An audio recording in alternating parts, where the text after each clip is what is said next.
Ketika memang kondisi kita lagi nggak baik-baik aja tuh kelihatan bahwa kita ngerasa kita nggak jadi diri kita.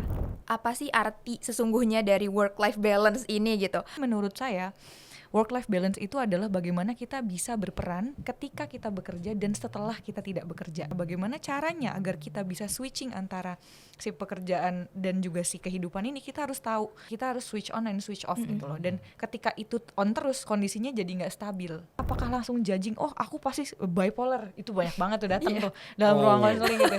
Aku bipolar, aku paranoid dan lain sebagainya. Aku ada fobia dan lain sebagainya. Itu kan ekstrim ya. Problemnya di era sekarang ini seringkali orang self-diagnose. Karena kita dihujani informasi yang bisa jadi salah sama sekali. Terus kemudian karena kita udah ngerasa nge-swipe ribuan kali mengenai mental health, Ngerasa udah tahu ya. ya ini pasti saya sakitnya ini nih. Tervalidasi jadinya. Tervalidasi. Jadi bagaimana platform teknologi kami kemudian bisa mengakomodir, memfasilitasi proses ke sana. Jadi kita udah bikin satu tools ya buat assessing itu. Tapi apa bisa kemudian benar-benar menangani semua ya kita will see.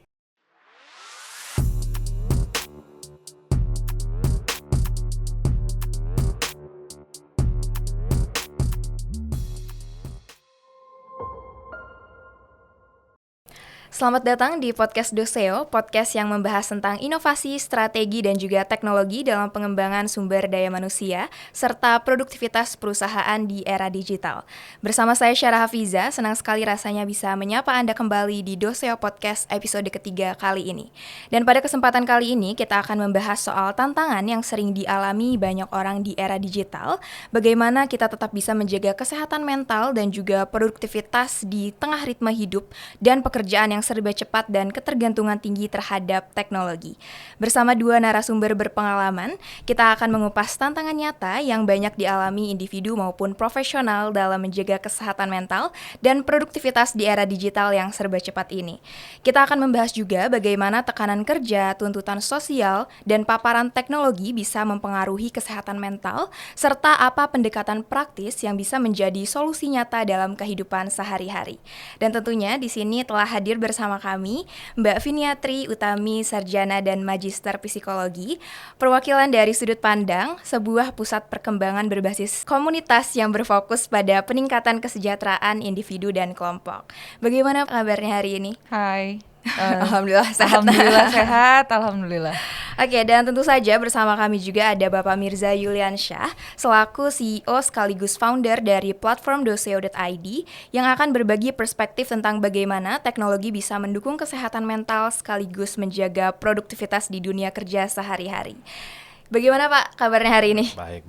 Baik, alhamdulillah ya. Sebelumnya saya ucapkan terima kasih karena sudah menyempatkan waktunya untuk hadir di podcast Doseo kali ini. Dan mungkin sebelum kita langsung masuk ke pembahasan kita tentang kesehatan mental gitu ya, saya pengen bertanya dulu kepada Mbak Viniatri terkait berdirinya Sudut Pandang ini gitu Mbak. Jadi apa sih yang melatar belakangi Mbak Viniatri sendiri untuk mendirikan Sudut Pandang ini, dan apakah ada pengalaman pribadi gitu Mbak yang mendorong Mbak untuk fokus pada isu kesehatan mental ini Mbak?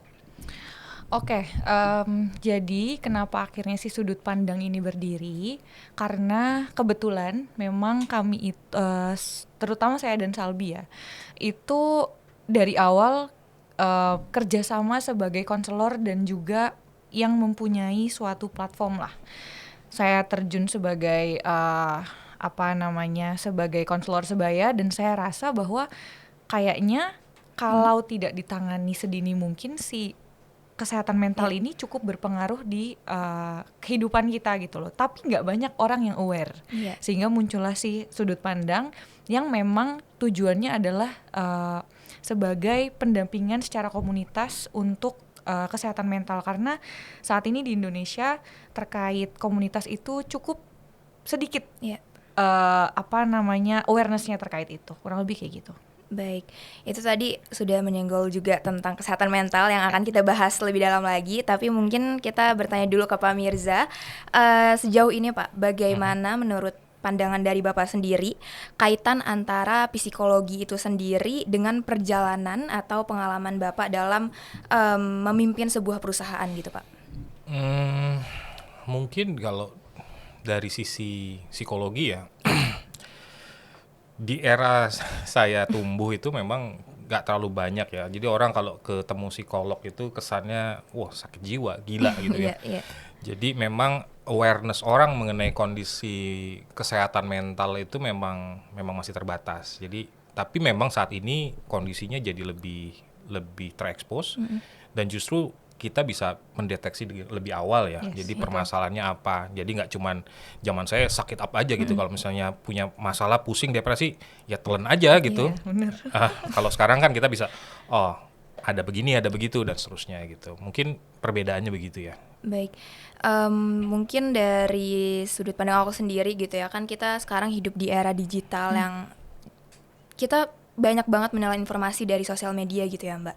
Mungkin dari Mbak sendiri ada nggak sih pola masalah baru gitu yang muncul dari sejak adanya era digital saat ini gitu?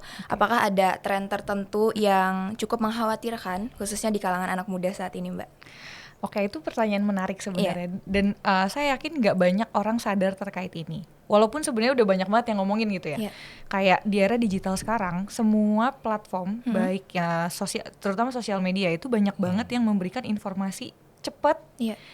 dan setengah-setengah. Sehingga nggak banyak orang yang akhirnya menerima esensi itu. Informasi intinya tuh nggak dapet gitu loh intinya. Terus banyak banget tren-tren yang muncul dan akhirnya orang jadi pengen ikut-ikutan karena ngerasa bahwa kalau misalkan nggak ikutan aku tertinggal nih. Nah itu yang banyak banget saat ini terjadi dan apakah itu berpengaruh ke kehidupan kita jelas. Akhirnya misalkan kayak hutang itu juga bisa banget berpengaruh dari si rasa ingin ikut-ikutan gitu loh dari komunitas ini. Dan apakah dampaknya dahsyat? Jelas banget kalau udah menyentuh ke sosioekonomi itu biasanya akan sangat-sangat berpengaruh ke kehidupan si individu itu sendiri dan banyak banget juga kasusnya di mana hal ini akhirnya berkembang ke banyak kasus-kasus psikologi yang memang sulit dideteksi karena di awal ngerasa bahwa oh ini aku baik-baik aja dan lain sebagainya karena ikut-ikutan gitu. Berarti itu mungkin bisa dibilang sekarang FOMO gitu Ya, Mbak, benar bahasa gaulnya ya. Iya benar. Mungkin itu berarti menjadi tantangan mental juga gitu ya Mbak. Betul. Terhadap audiens yang menerima informasi setengah seperti tadi Betul. gitu. Tapi mungkin menurut Mbak Viniatri sendiri gitu, tantangan mental yang dihadapin oleh pekerja profesional gitu, apakah berbeda dengan pelajar atau bahkan mahasiswa di zaman sekarang ini Mbak? Itu tentu saja sih. Iya. Ketika kita menghadapi pendidikan ya, kita akan lebih berinteraksi lebih banyak dengan orang-orang yang seumur. Iya benar. Jadi ketika kita masuk ke dunia profesional, itu kan tantangannya adalah kita harus membaur ke orang-orang dengan umur yang berbeda. Jadi kita harus tahu bagaimana berkomunikasi dengan baik ke orang yang lebih tua, bagaimana kita akhirnya bisa memicu semangat dari yang lebih muda dan lain sebagainya, sehingga itu adalah tantangan di setiap lini pekerjaan. Yang profesional pasti ada tantangannya dan mahasiswa serta pelajar pun ada tantangannya. Cuman apakah berbeda? Pasti berbeda. Oke. Mungkin dari Pak Mirza gitu, kita ke Pak Mirza sekarang. Melihat ada tren khusus di dunia digital sekarang ini Pak, apalagi di dunia kerja gitu ya, terkait tantangan mental yang saya sebutkan tadi gitu, terutama di kalangan pekerja muda itu, apakah banyak terjadi kasusnya gitu Pak? Iya, kalau saya ngelihatnya pengaruh sosial media ya. Iya. Sosial media itu yang paling mungkin kalau kita bilang itu bisa jadi bermata dua lah ya. Iya. Jadi bisa jadi sesuatu yang positif, tapi bisa juga jadi yang bisa membunuh gitu. Karena tadi yang Mbak Vini bilang bahwa orang nyerap informasi terlalu cepat dan masih setengah. Jadi dia belum selesai benar-benar menelaah apa sih sebenarnya di balik itu. Dia udah keburu memihak. Dia memilih sesuatu gitu. Nah ini yang jadi masalah. Belum tentu yang dia pilih benar karena kemudian tadi faktanya belum terbukti. Tapi dia udah keburu nyemplung di situ. Dia udah teriak-teriak, mungkin udah yakin bahwa dia benar. Dan ini sangat berbahaya sebenarnya. Artinya dia akhirnya saat dia tahu nanti dia salah, waduh nggak keruan tuh. Ya dia akan terjebak dalam posisi yang dia nggak bisa keluar. Nah ini menurut saya salah satu tantangan ya. Bagaimana kita mengelola atau memahami teknologi khususnya sosial media yang sangat ya tiap hari kan kita nge-scroll terus ya. Kita nge-scroll terus gitu kan. Dan kita mesti nyortir sebenarnya. Dan kalau yang paham teknologi itu algoritmanya kan udah diatur. Jadi seperti Mbak cara buka apa, Iya. ya informasinya akan sesuai yang dibuka. Dia akan baca habitnya Mbak dan informasi yang memang disukai sama Mbak. Dia akan selalu bikin sepihak. Jadi saat kita kemudian memahami satu issues dari satu angle aja, angle itu diperkuat terus tuh. Iya, benar. Jadi sekali salah Iya. terus. Dan saat nanti ketemu bahwa itu salah, nah itu biasanya yang kemudian kejeblos tuh. Iya. Oke. Karena tadi menyinggung soal sosial media gitu, saya juga lagi sering banget dengar istilah work-life balance gitu. Mungkin Mbak Vini dan juga Pak Mirza pernah dengar istilah ini gitu ya. Kalau misalkan saya tanya dari kacamata Mbak Vini dan juga Pak Mirza gitu terkait kalimat work-life balance ini, sebenarnya menurut Mbak dan juga Pak Mirza, apa sih arti sesungguhnya dari work-life balance ini gitu? Apakah ada perbedaan antara zaman dahulu dan zaman sekarang gitu? Mungkin dari Mbak Vini dulu. Main generasi. Udah nggak jauh-jauh banget umurnya ya. Iya. Oke.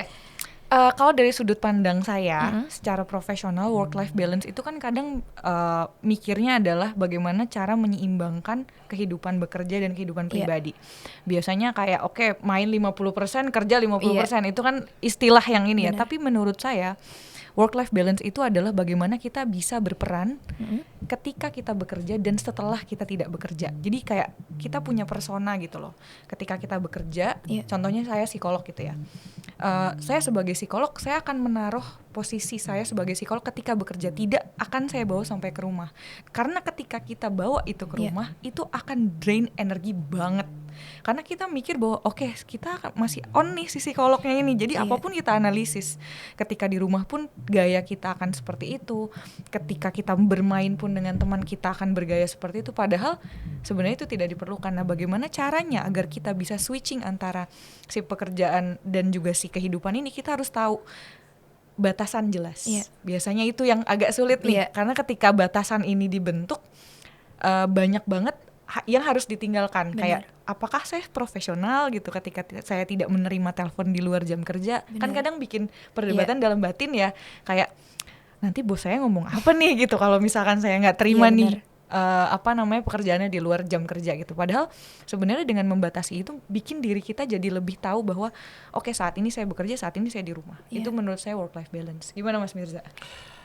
Kalau saya sering nilainya kalau orang kemudian nyebut work life balance ya, saya bilangnya itu most of the time overrated. Jadi karena gini, karena kalau kita bicara balance itu kan kalau kita ambil jungkat-jungkit gitu ya, kan bisa tengahnya itu ada posisi di tengah atau bisa digeser, tergantung bobotnya, bebannya. Jadi kalau kita bicara, nih latar belakang saya engineer ya. Jadi kan kalau kita bicara momentum itu kan semua tergantung ya. Kalau dia keseimbangan itu didapat tidak harus 1:1. Jadi kalau kayak Mbak bilang tadi 50% enggak juga. Bisa jadi 1:5 tapi tergantung. Di sini misalnya gajah, yang di sini mungkin dibandingin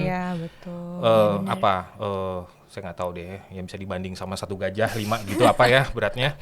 Nah, maksud saya itu kan semua tergantung situasional.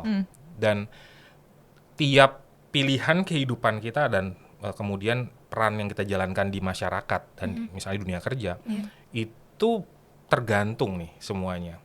Jadi kalau misalnya saya kemudian milih, misalnya kayak Mbak bilang kalau misal dibawa ke rumah, wah bisa berantakan deh tuh, bisa kacau. Kalau buat saya seringkali kalau saya nggak bawa ke rumah itu bisa malah jadi kacau.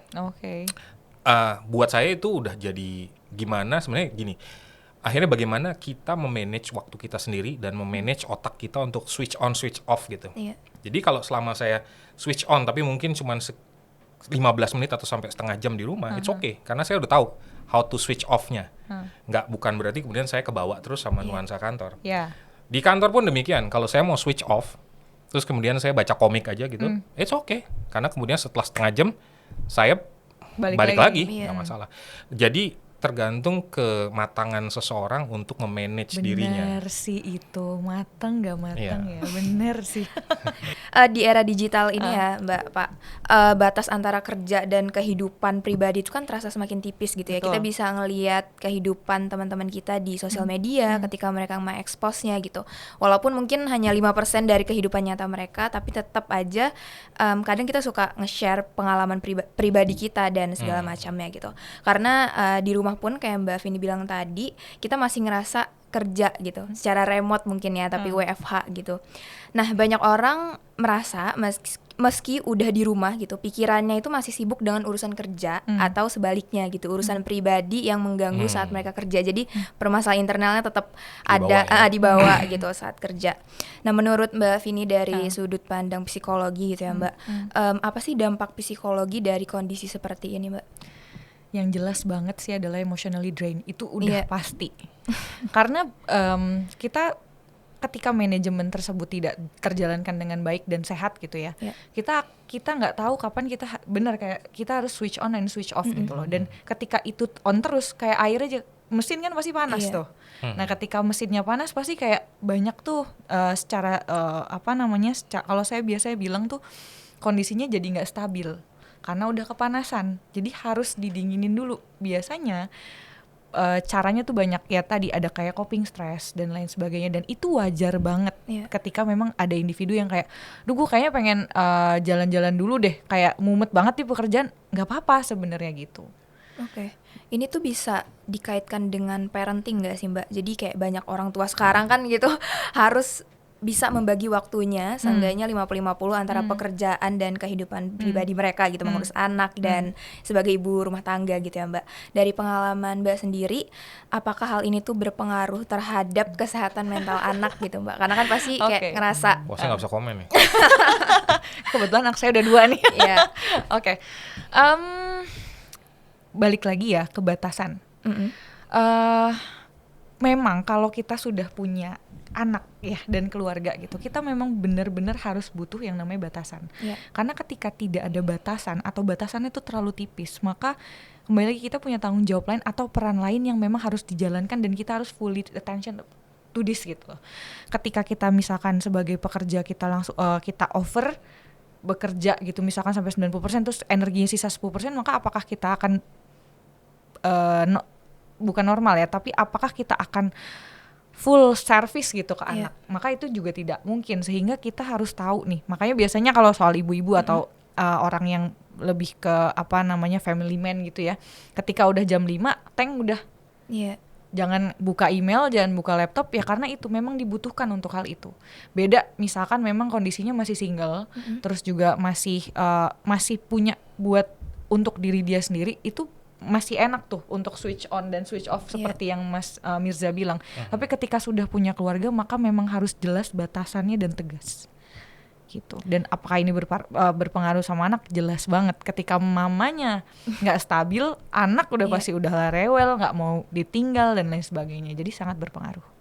Berarti itu masuk ke pola asuh juga ya Mbak, Betul. pola asuh terhadap anak gitu. Mungkin aku pengen nanya juga, apakah pola asuh terhadap anak ini di era digital sekarang gitu perlu berbeda dari pola asuh orang tua di zaman dahulu gitu. Seperti apa menurut Mbak Vini sendiri gitu, bentuk parenting yang bisa mendukung tumbuh kembang anak di era digital sekarang ini Mbak? Oke. Kita kan ngomongin generasi nih Mas. Waduh. Untuk sebagai Serangan lagi nih. Oke. untuk sebagai pembanding ya. Iya. Kalau Oke. dulu Mas Mirza mungkin kan taunya bahwa mama saya harus ada kata harus mengharuskan saya les A B C D E tanpa ada konfirmasi. Sedangkan kalau misalkan Mbak gitu ya, saat ini kalau disuruh harus, kira-kira perbandingannya kemana? Ke teman-teman saya yang lain postingnya kok kayak gini gitu kan. Itu kan akan beda, sehingga apakah harus lebih fleksibel? Jelas, karena kita pun harus menjelaskan lebih lebih detail gitu loh ke anak, bahwa kenapa sih kamu harus seperti ini. Beda sama yang zaman dulu, mau nggak mau harus sebat udah mainnya. Oh nanti saya bisa. Iya. Saya boleh komen nggak? Boleh Pak. Biasanya kan kayak gitu ya. Jadi menurut saya di era saat ini gitu loh, di digital yang lagi boomingnya, even kayak walaupun ada Instagram buat remaja ya, tapi kan tetap masih bisa diakses tuh buat Bener. anak-anak gitu, pakai akun ibunya. Iya. Jadi menurut saya pengasuhan aktif dan juga sadar penuh dalam pendampingan itu sangat diperlukan. Oke, mungkin dari Pak Mirza mau ada komen Oh ya, tipis. boleh. Habis diserang Iya. Sebenarnya sih saya ngeliatnya gini ya, saya sadar memang ada perbedaan generasi. Jadi approach parenting saya milenial angkatan pertama. Oke. Jadi dibilang saya milenial sebenarnya enggak, karena saya pertama ya. Jadi masih syarat di generasi Iya. sebelumnya. Tapi balik lagi sebenarnya tergantung value yang dipegang oleh orang tua kita. Oke. Jadi kayak tadi ya, misalnya contoh di zaman saya, di keluarga saya ini bisa Iya. jadi beda sama yang di secara rata-rata ya. Di keluarga saya kalau misalnya tadi ada ikut les gitu, itu nanya. Oke. Jadi itu semua diskusi. Kita biasa duduk tiap malam itu diskusi. Jadi semua boleh ngomong. Bahkan saya bisa memperbaiki atau menanggapi atau bahkan mungkin tanda kutip menyalahkan orang tua saya kalau emang perspektifnya salah. Iya. Tapi memang saya paham bahwa hal seperti ini bukan yang lazim sebenarnya. Betul. Poinnya bukan masalah generasinya, tapi value-nya. Value mengenai keterbukaan. Oke. Terus kemudian memberi kesempatan untuk tiap orang kemudian menyatakan pendapatnya. Itu kan value-value ya. Hal-hal yang sebenarnya lintas generasi. Jadi seringkali termasuk sebenarnya di sekarang ya, kalau kita nyebut Gen Z tuh begini, Iya. ya kan nggak harus kan. Iya, betul. Benar. Ada aja yang punya karakter yang sangat oldies lah gitu. Pola pikirnya pola pikir zaman dulu. Itu banyak kemudian dipengaruhi oleh orang tuanya akhirnya. Iya. Yes, benar. Pola didiknya tadi, pola parentingnya tadi, pola asuhnya tadi. Sehingga yang perlu dipahami oleh orang tua adalah bagaimana atau apa yang mereka mau capai atau pola parenting seperti apa yang mau mereka gunakan. Sebenarnya itu. Makanya ada Mbak Vini ini yang kemudian nanti ngasih tahu ya gimana sih sebenarnya pola parenting yang cocok buat sekarang. Karena banyak orang ya tadi ya lihatnya dari sosial media. Yes, benar. Iya. Dan itu kan half baked ya, setengah mateng. Iya. Dan seringkali kemudian ditabrakkan dengan dulunya jadi traumatis. Ya. Orang tua saya dulu begini, maka saya nggak mau begitu, Iya. maka saya loss. Saya lepas tuh, jangan sampai anak saya Mengalami ngalamin apa seperti yang, jadi kayak sebenarnya traumatis yang berusaha dia sebenarnya berusaha membebaskan diri dari trauma. Tapi kemudian diproyeksikan ke anaknya, Iya. itu salah. Gitu. Kalau menurut saya itu salah. Lalu kemudian buat saya, karena saya ngelihatnya ibu saya tuh hebat banget. Ngatur waktu segala macam, bantu bisnis keluarga orang ayah bapak saya segala macam. Dia bisa ngatur waktu itu semua. Nah, problemnya di sekarang sebenarnya wanita memang punya kehebatan itu. Ada bibitnya untuk bisa jadi hebat seperti itu. Lintas generasi. Problemnya sekarang balik lagi sosial media. Berapa kali kita ngelihat ibu-ibu di jalan gandeng anak sambil nge-scroll. Oh iya. Saya sering ngeri kalau lagi bawa mobil, bawa kendaraan gitu, apapun itu bisa naik ojek atau bawa mobil sendiri. Saat saya ngelihat, simple buat saya. Kalau gandeng anak tuh sisi dalam jalan. Ya. Sering kali saya ngelihat lupa Malah ditaruh di sisi ujung iya, ya. di luar jalan. Kasihkan. Artinya itu kan resiko. Iya. Waktu kemudian ada seseorang misalnya ada yang naik motor sembarangan, yang kena dia dulu. Ya. Kalau kita di sisi luar, kita bisa kasih badan ngelindungin. Itu dari kayak gitu aja kita udah lihat, oh dia nggak aware sama situasi, karena udah pikirannya udah kebawa kemana-mana. Entah apa yang harus dilakukan sebelumnya atau kemungkinan beban lainnya, ribut sama suaminya misalnya. Iya. Dan kemudian ya HP, smartphone, sosial media. Dia udah asik pengen nge-scroll. Sebagai coping stress iya. ya. Itu menurut saya wajar sih kalau misalnya Mbak bilang banyak orang yang butuh konseling di puskesmas atau di klinik atau di rumah sakit. Ya memang mesti dibersihkan dari yang kayak gitu, karena akhirnya yang korban kan anak ya. Iya. Nah itu saya ngelihatnya fenomena seperti itu. Jadi parenting memang butuh banget di boost ya, itu perlu dibentuk lagi. Yes. Karena seringkali itu jadi kayak self defense mechanism dari trauma kayak gitu ya. Jadi Bener. jadi rancu gitu. Sebenarnya mau ngapain sih gitu kan? Kayak gitu. Kita kan lagi bahas parenting gitu ya Mbak. Jadi saya juga penasaran gitu sebenarnya. Ini beneran Mau nikah?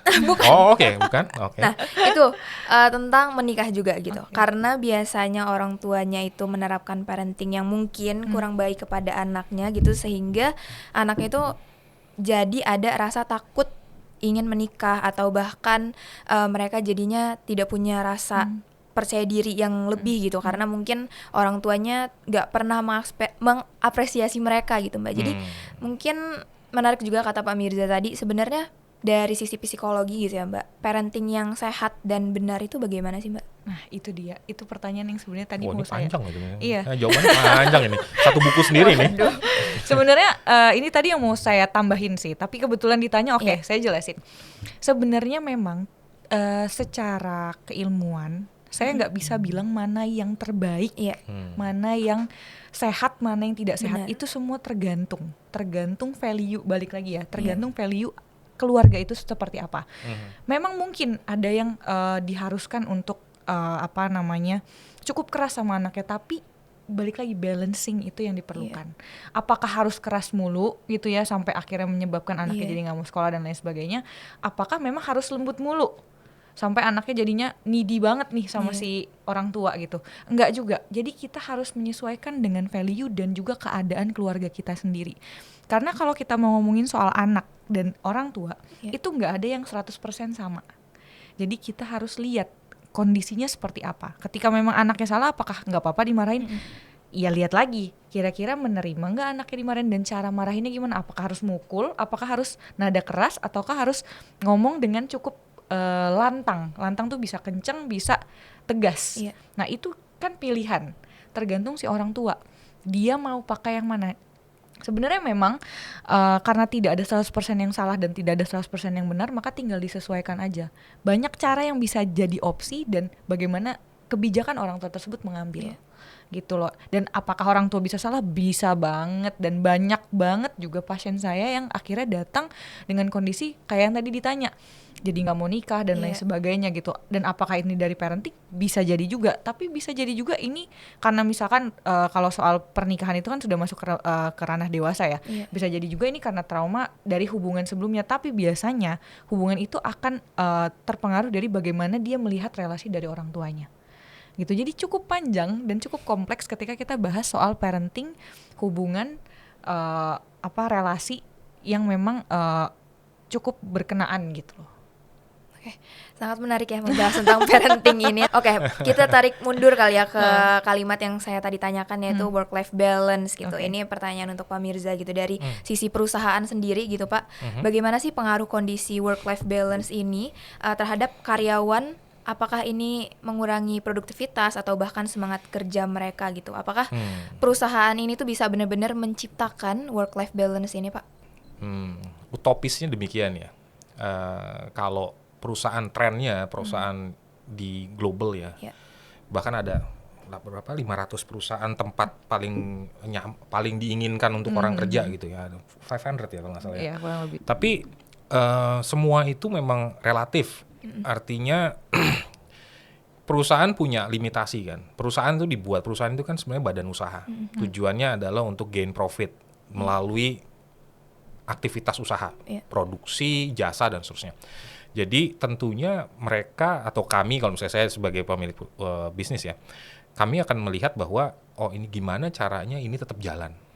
Jadi work-life balance itu sesuatu yang sebenarnya harus diberesin secara pribadi sendiri kan. Artinya kita bukan tempat perbaikan. Jadi kalau misalnya pegawai kita atau tim kita punya emotional baggage ya, dia punya bawa traumanya atau segala macam, itu mestinya udah bisa diselesain sendiri. Nah, memang kemudian perusahaan punya peran gimana kemudian kaitannya pertumbuhan pegawai ya, pertumbuhan tim segala macam. Ya, salah satunya memang kita kemudian kalau kita bicara teknologi ya, kemudian kita bisa mapping, kemudian kita bisa melakukan ada tools buat memahami atau assess itu kondisi itu. Tapi sampai sejauh mana perusahaan terlibat itu emang tergantung kapasitas perusahaan itu sendiri. Gitu. Jadi yang mungkin yang bisa diterapkan adalah tadi pemetaan, analytical data. Ya kan? Terus kemudian kita bisa lihat gejala ini kira-kira begini. Tapi kan penyelesaian di lingkungan kerja itu hanya separuh atau mungkin seperberapa persen dari keseluruhan problem orang ini. Jadi kita nggak bisa masuk campurin kehidupan seseorang. Jadi yang kita bisa jaga adalah atmosfer di lingkungan kerja aja. Betul. Jadi hanya work-life balance within Iya. premises. Jadi ya di situ dia ngerasa nyaman, di situ dia nggak ngerasa Ya. under pressure, ada tahu kalau misalnya punya masalah bisa ngomong, terbuka apa ini kita overload ya ngomong aja gitu kan, hal seperti itu. Lebih daripada itu, ya tadi makanya kemudian kita kerjasama dengan sudut pandang dengan Iya. Mbak Vini kan, Benar. ya disitulah kemudian peran psikolog masuk gitu, karena di sebagai entitas bisnis ya kita punya limitasi sampai mana kita mau masuk gitu. Ya, betul. Tuh. Oke, ini masih ngomongin work-life balance. Ini mungkin pertanyaan untuk Pak Mirza dan juga Mbak Vini gitu. Seperti yang kita tahu di tengah tuntutan kerja yang semakin digital, apakah menurut Mbak dan Bapak work-life balance ini tuh masih relevan di zaman sekarang gitu? Atau justru malah kita perlu cari sudut pandang yang baru gitu dalam mengelola hidup dan pekerjaan kita gitu? Mungkin dari Mbak Vini? Menurut saya ya, Iya. menurut saya sih masih relevan untuk saat ini. Karena berkaca dari diri saya sendiri gitu loh. Ketika saya tidak punya work life balance, maka saya 100% tidak akan berfungsi secara baik gitu loh. Jadi menurut saya masih sangat relevan. Jadi kalaupun nanti akan ada budaya baru atau cara baru bagaimana akhirnya kita bisa berproduksi lebih baik gitu, sebenarnya nggak apa-apa. Tapi menurut saya untuk saat ini work life balance masih cukup oke untuk dijalankan. Gimana menurut Mas Mirza? Kalau saya sih sebenarnya nggak terlalu ini ya, makanya saya bilang work life balance overrated ya. Iya. Karena saya lebih ngelihat kalaupun kita mau masuk ke ranah meddling into other people life, saya lebih ngelihatnya masalah bagaimana tim saya misalnya punya mental resilience. Iya. Itu menurut saya kata yang lebih dibutuhin oleh perusahaan. Jadi saat dia dapat beban, dapat tambahan tugas, dapat ekstra kepercayaan gitu ya, dia mesti bisa bounce back, kan resilient itu ya. Bagaimana dia bisa bounce back after facing bad things ya atau failure. Dia mesti bisa bounce back cepet. Jadi dia nggak tenggelam ke permasalahannya karena ya seringkali ya memang kita nggak bisa penuhin deadline let's say gitu kan, atau target tidak tercapai. Dan kalau itu kemudian tenggelam, kemudian kita malah dia ini kalau misalnya tim saya kemudian akhirnya dia pusing, aduh gimana ya gitu kan, harus kemudian stres, saya nggak bisa perform gitu kan. Itu yang menurut saya perlu di support ya. Ya. Mental resilience-nya itu gimana dia kemudian bisa persevere, karena mental resilience sama mental health kan beda ya. Beda. Dan ini nggak bisa lepas kan. Ya. Iya. Gitu. Jadi kalau misalnya mental resilience-nya lemah, ya dia akan ganggu mental health-nya. Atau bisa jadi kebalikan. Dan kebalikannya. Betul. Oke, kita udah banyak membahas tentang work-life balance ini gitu, bagaimana individu ini bisa menjaga keseimbangan, tapi tentu di era digital ini teknologi masih punya peran yang sangat besar gitu ya. Nah menariknya, teknologi di satu sisi ini bisa menambah beban, tapi di sisi lain bisa jadi solusi yang mempermudah kita juga. Karena itu kita akan membahas lebih dalam lagi peran teknologi dalam menjaga keseimbangan ini. Mungkin aku juga mau nanya lagi ke Mbak Vini gitu, kalau kita bicara soal solusi gitu ya Mbak, apa sih kebiasaan kecil yang paling efektif gitu menurut Mbak Vini sendiri untuk menjaga kesehatan mental kita sehari-hari gitu Mbak? Oke. Ada beberapa saran yang biasanya saya kasih tuh ke pasien atau klien saya.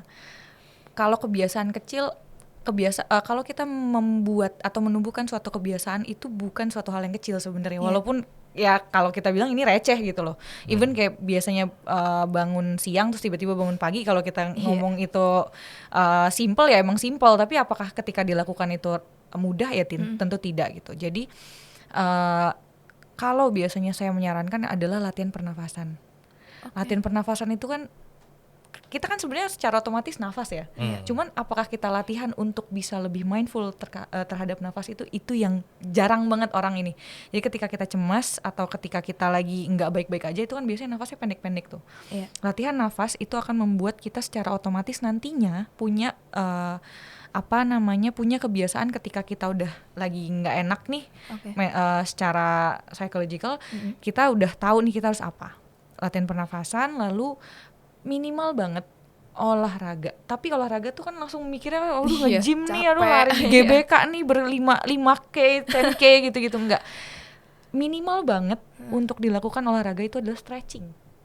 Kebayang nggak sih stretching itu kayak cuman gini doang, gitu doang gitu ya, yang orang bilang doang, itu bisa membantu kita siap menghadapi hari. Sekitar 5-10 menit itu udah cukup. Oke. Ini juga sering aku dapetin dari teman-teman aku gitu ya mungkin ya Mbak, karena kayak Pak Mirza bilang tadi, misalkan kalau di mahasiswi gitu, mereka sering merasa overwhelmed gitu, terus demot, gak punya motivasi lagi karena mungkin ada kan yang sambil magang sekarang gitu ya, jadi mungkin mereka juga banyak beban atau bahkan pressure gitu, tapi kadang mereka ini gak mengerti tentang diri mereka sendiri gitu Mbak, dan mungkin ada beberapa orang juga gitu yang masih takut untuk bicara ke orang tuanya atau bahkan berkonsultasi ke psikologi itu mungkin bagi mereka masih hal yang tabu gitu Mbak. Jadi dari Mbak Vini sendiri gitu, gimana sih biar kita bisa meyakinkan diri kita kalau lagi stres itu ngapain gitu Mbak? Misalkan apa kita harus ke psikologi atau curhat kemana gitu? Jadi konseling gitu. Lagi konseling ini. Ada apa? Wah, ada masalah apa? Enggak. Nanti habis ini. Oke, intinya gini, ketika memang kondisi kita lagi nggak baik-baik aja tuh kelihatan bahwa kita ngerasa kita nggak jadi diri kita. Kayak biasanya, wah gue hobi banget nih keluar ketemu orang gitu, atau gue biasanya melakukan suatu hobi yang menyenangkan gitu, atau misalkan masak, lari dan lain sebagainya. Kok tiba-tiba nggak mau ya? Itu kan switch ya. Sebenarnya itu adalah pertanda bahwa kita lagi nggak baik-baik aja. Nah, ketika itu ditumpuk, biasanya muncul tuh reaksi fisik. Entah dia tiba-tiba pusing mulu gitu ya, entah tiba-tiba nggak bisa tidur, entah tiba-tiba ada penurunan berat badan yang lebih ekstrim, nanti malah kayak buntu, nggak tahu harus menyelesaikan masalahnya dengan cara apa. Nah, saran saya ketika sudah merasa tidak seperti dirinya lagi, kayak biasanya stabil, tiba-tiba maunya marah-marah mulu, atau biasanya oke nih aku masih bisa menahan diri buat tahu nih kondisi keuangan contohnya, tiba-tiba pengen belanja mulu, terus tiba-tiba drain emosinya, nggak mau ketemu orang gitu, itu langsung aja konseling, jangan tunggu dulu, langsung cari pertolongan profesional. Apakah ini bisa ditangani? Saya rasa ini bisa dibantu gitu loh. Jadi ada banyak cara untuk akhirnya kita tuh rilis emosi. Memang sebenarnya kenapa harus ke psikolog? Karena kan psikolog itu datang hadir di dalam satu ruangan gitu, ruang konseling, untuk mengobservasi kondisi si individu secara utuh. Ketika kita mencoba mengobservasi diri kita dengan kondisi kita nggak stabil, apakah kita mampu nih menilai bahwa oh kita lagi stabil nih, atau apakah itu jadinya valid tuh penilaian kita terhadap diri sendiri? Tentu aja enggak. Nah, si psikolog datang untuk membantu itu agar yang tidak terlihat itu jadi terlihat. Aduh, terima kasih sekali Mbak. Mungkin aku pengen nanya dari sisi perusahaan ya ke Pak Mirza sendiri. Apakah teknologi ini sendiri gitu Pak bisa membantu HR mengidentifikasi karyawan yang rentan burnout lebih dini? Iya, itu mungkin yang memang mau kami capai ya. Waktu kemudian menghubungi Mbak Vini dan timnya untuk bekerja sama. Jadi bagaimana platform teknologi kami kemudian bisa mengakomodir, memfasilitasi proses ke sana. Jadi kita udah bikin satu tools ya buat assessing itu, dan mungkin kita akan ada banyak rangkaian berikutnya produk-produk yang akan kita kembangkan bersama. Itu salah satunya ya. Opening gate lah ya. Iya. Tapi apa bisa kemudian benar-benar menangani semua ya, kita will see. Itu kan semua tentang data ya, tentang kemudian case by case. Karena bisa aja memang kita nggak bisa nemuin tuh. Yang penting sih sebenarnya gini ya. Jadi perusahaan atau dengan teknologi yang kita kembangkan bersama, itu hanya sebuah alat ya. Akhirnya balik ke orang yang bersangkutan. Nah, problemnya di era sekarang ini seringkali orang self-diagnose. Itu yang sangat berbahaya. Saya selalu bilang sama orang, saya ketemu banyak, entah itu sakitnya fisikal ya, maupun yang mental. Kemudian dia baca internet, kemudian dia bilang, oh nih kayaknya saya sakit ini, maka saya mesti berobat ini. Terus dia kemudian melakukan pengobatan sendiri. Saya bilang, kamu siapa? Kamu profesional, expertise atau apa? Dan termasuk kayak self-diagnose. Saya skizofrenia kan ngeri ya. Iya, betul. Paranoid, depresi, terus kemudian tiba-tiba dia nggak bisa keluar dari itu. lalu dia kemudian lihat sosial media ada rilisnya apa, seset tangan gitu, right? Itu umum ya sekarang ya kan, konon katanya yang generasi ini. Jadi saya jadinya sering bingung gitu, bukan bingung, kemudian bertanya-tanya ini gimana gitu. Nah, makanya saya selalu bilang, oh kalau kamu tadi sarannya Mbak Vini udah benar. Jadi kalau kamu udah ngerasa ini beda zaman ya, di sekarang karena helpnya udah kelihatan, tapi juga karena kenapa helpnya ini dibutuhin, karena paparan terhadap informasi udah sangat brutal ya. Kalau saya nyebutnya brutal nih. Iya. Karena kita dihujani informasi yang bisa jadi salah sama sekali. Terus kemudian karena kita udah ngerasa nge-swipe ribuan kali mengenai mental health, ngerasa udah tahu ya. Ya ini pasti saya sakitnya ini nih. Tervalidasi jadinya. Tervalidasi karena 1000 orang ngomong pasti bener dong. Iya. Nggak mungkin 1000 orang salah semua. Iya. Taunya nggak ada sumber. Nah iya, ternyata semua dia baca sumbernya hoax semua gitu, atau ya orang asal aja yang tidak bisa dibuktikan atau divalidasi, diverifikasi dan seterusnya. Nah ini yang salah dan itu menurut saya yang perlu diarahkan ke jalur yang benar. Betul. Jadi teknologi hanya membantu, konseling lebih tepat solusinya, tapi balik lagi semua tergantung ke pribadi. Dia mau terbuka nggak untuk ngasih kesempatan dirinya konseling. Bener, karena nggak semua orang itu akhirnya siap untuk terbuka. Karena ketika kita membuka si luka itu kan rasanya sakit banget ya. Benar. Sakit, siap, nggak siap, dan lain sebagainya. Sehingga balik lagi benar ke individu, apakah dia siap untuk facing the truth. Itu adalah kata kunci yang biasanya saya sampaikan di ruang konseling. Ketika memang kamu nggak siap, saya akan berikan waktu kamu untuk coba mempersiapkan diri. Tapi ketika kamu masih nggak siap juga, silahkan ambil waktunya gitu loh. Nggak ada paksaan dalam konseling, karena ada yang namanya informed consent. Ketika dia nggak siap dan datanya harus saya pakai untuk konseling, maka saya akan bersalah gitu loh. Sehingga siapkan dulu dirimu, baru datang ke saya sebagai untuk dilakukan konseling gitu. Oke. Berarti kan ini juga ada kaitannya dengan media sosial gitu. Kita pasti kayak kata Pak Mirza tadi gitu, ngelihat oh ini nih gejalanya ini fix benar gitu kan. Nah dari Mbak Vini sendiri gitu, dari sudut pandang psikologi gitu, ada nggak sih Mbak contoh penggunaan teknologi yang benar dan juga sehat gitu untuk mendukung kesehatan mental kita sendiri gitu Mbak? Oke, caranya adalah kita harus pintar, rajin mencari sumber. Itu aja. Misalkan contoh selebgram dengan title tidak sekolah lebih lanjut, hanya SMA, terus tiba-tiba dia ngomongin mental health, apakah itu valid? Lalu di generalisir lah itu ke semua kondisi individu yang melihat dia. Apakah itu valid? Ya tentu tidak, karena mungkin kondisinya dia yang dia sharing gitu loh di sosial media itu hanya kondisi dia juga, hanya kondisi dia aja. Ketika kita melihat bahwa oh kok saya mirip ya, nggak apa-apa ada perasaan itu jadinya kayak lebih aware nih terhadap kondisinya. Tapi apakah langsung judging, oh aku pasti bipolar, itu banyak banget tuh datang tuh dalam ruang konseling gitu.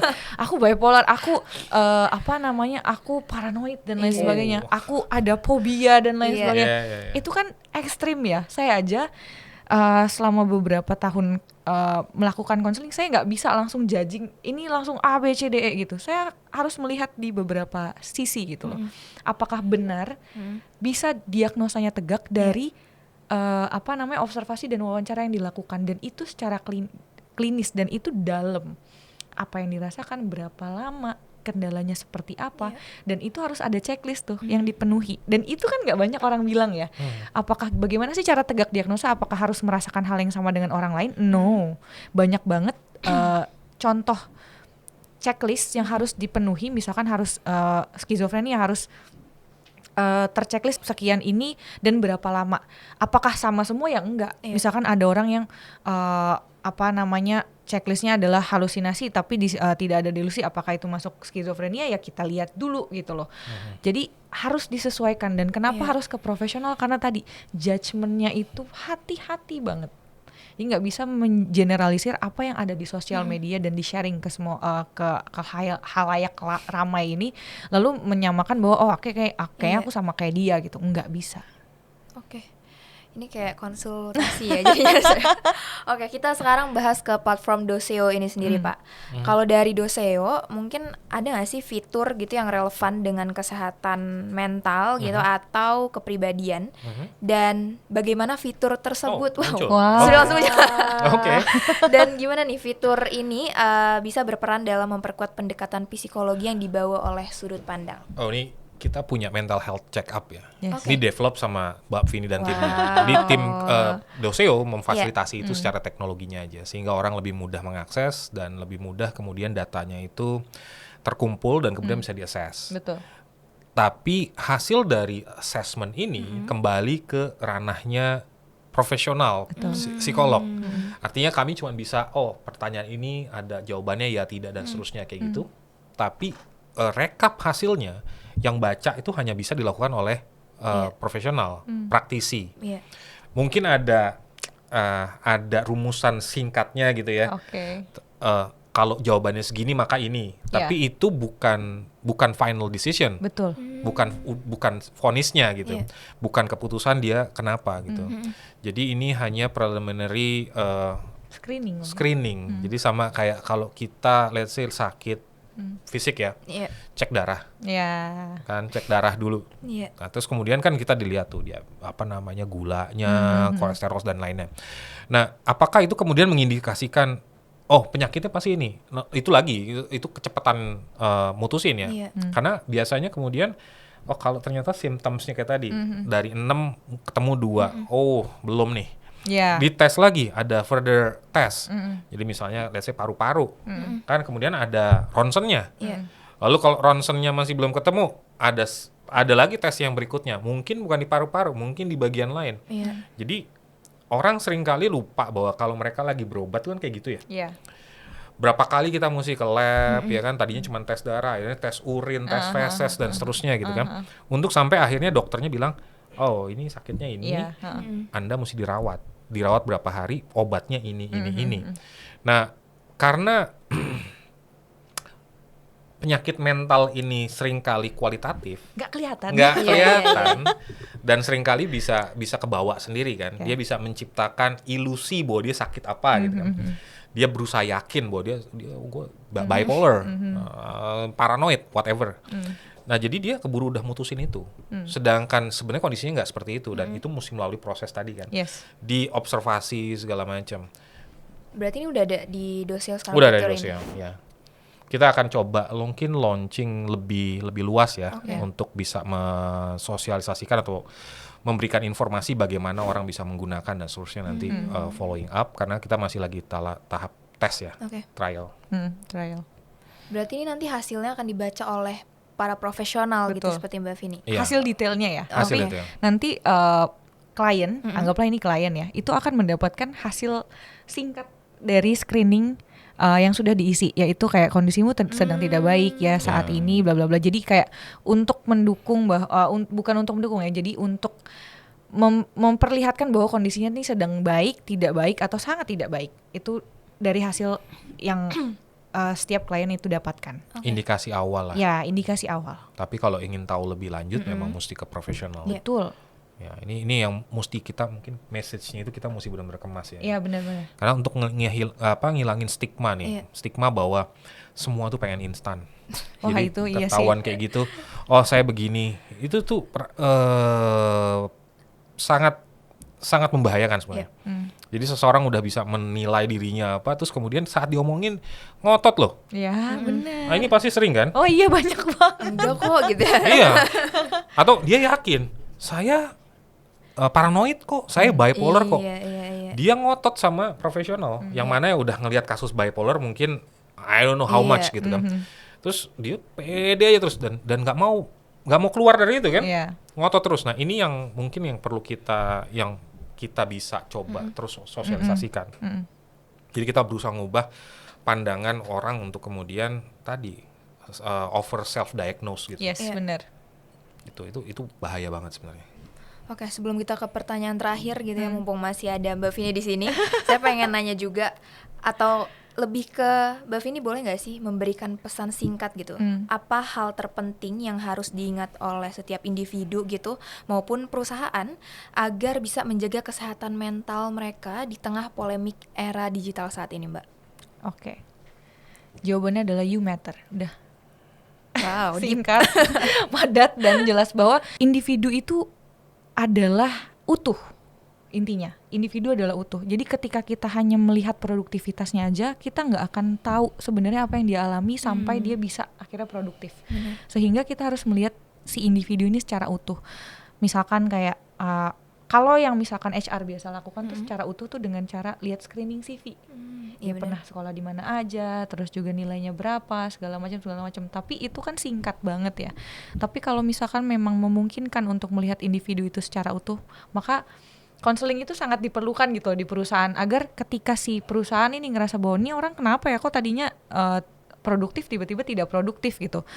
Maka si psikolog yang akan melakukan konseling akan membantu si perusahaan agar melihat nih problemnya di mana ya, kira apakah ini karena perusahaannya kah, atau memang ada bawaan dari si orang ini gitu. Benar. Wow, mungkin ini adalah pertanyaan terakhir untuk Mbak Vini dan juga Pak Mirza gitu. Setelah Doceo berkolaborasi dengan Sudut Pandang gitu, apa sih visi jangka panjang yang ingin dicapai oleh Pak Mirza ataupun Mbak Vini sendiri? Mungkin dari Pak Mirza boleh. Oh, saya duluan ya. Ya.